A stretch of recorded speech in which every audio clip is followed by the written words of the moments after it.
We've just returned from a long journey from Salt Lake City to Montevideo, Uruguay, to dedicate a temple, the 103rd working temple of the church.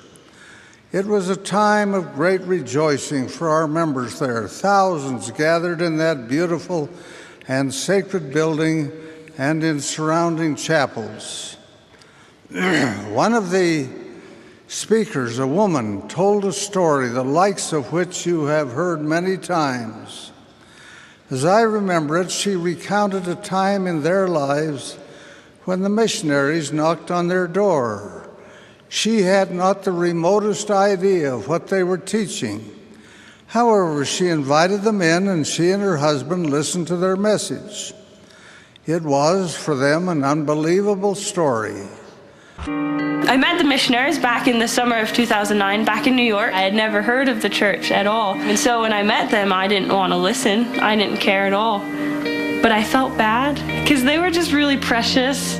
So I said, if they brought me a steak dinner to eat, I would listen. They actually did. They came back that day with the steak and a stack of pamphlets and the Book of Mormon, and I'm like, I don't want that.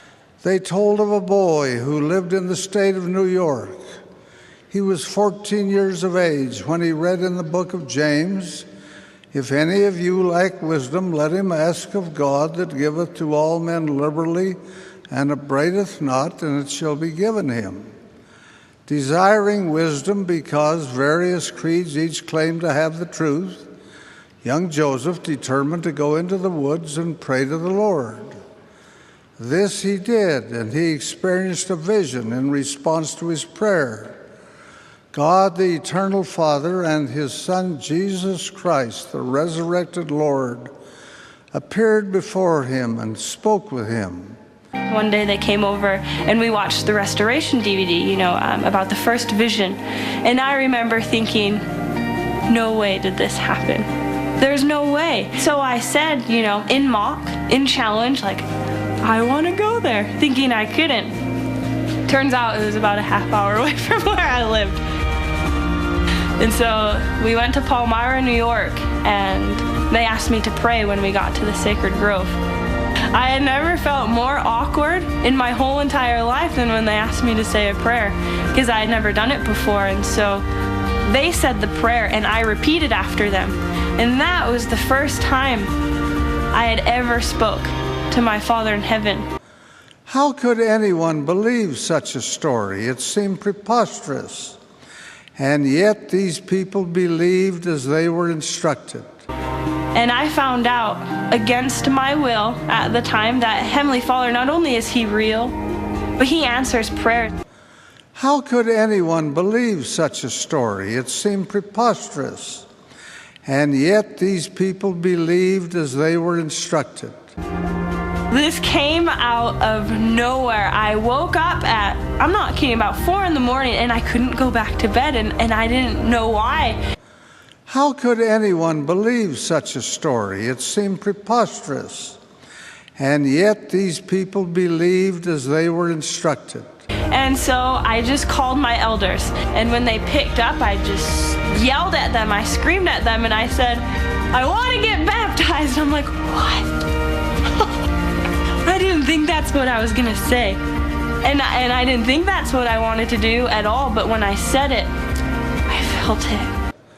Faith came into their hearts to accept that which they had been taught. The thing about the gospel is, I was shown that this happiness, a happiness I didn't even know existed, just through the roof, that I didn't even know was available, that it is.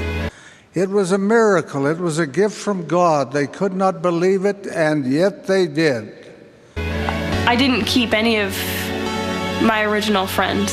None of them wanted to do. They didn't want anything to do with me and what I was a part of. And the way that my family would phrase it is, your family or the church. I already chose who I wanted to follow.